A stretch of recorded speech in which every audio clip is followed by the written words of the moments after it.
Zima potrafi być piękna, tak jak tutaj w centrum Rygi, stolicy Łotwy, ale kilka tysięcy kilometrów dalej w Afganistanie ta zima może oznaczać dla mieszkańców prawdziwą katastrofę humanitarną. Niedawno minęło 100 dni od czasu, kiedy talibowie przejęli władzę w Afganistanie. Obiecywali lepszy i spokojniejszy kraj. Jak jest naprawdę? Zobaczcie sami.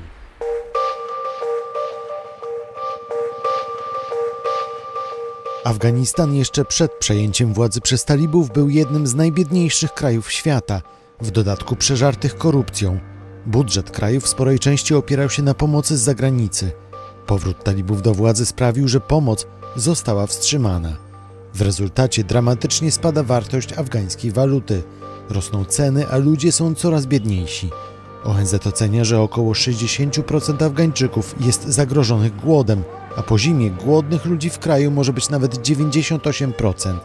Talibowie apelują o odblokowanie afgańskich pieniędzy na zagranicznych kontach. Na razie poprzez ONZ do Afgańczyków trafi jedynie $280 milionów. Świat jest niechętny bezpośredniej pomocy, by nie wspierać talibów, których jeszcze niedawno uważano za terrorystów.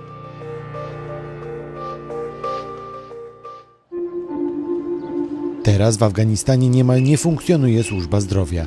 Urzędnicy i nauczyciele dopiero niedawno dostali pierwszą od miesięcy pensję. Wolne media, które powstawały w ostatnich 20 latach, po kolei się właśnie zamykają. Dziewczynki w zasadzie nie chodzą do szkół i na uniwersytety, choć talibowie obiecują, że zmieni się to na wiosnę. Wiele kobiet straciło pracę i siedzi w domach. Talibowie ścigają też funkcjonariuszy służb poprzedniego rządu. Mimo zapowiedzi amnestii w kraju dochodzi do egzekucji. Aktywnie działa też lokalna filia ISIS, która uważa talibów za wrogów i dokonuje kolejnych zamachów terrorystycznych.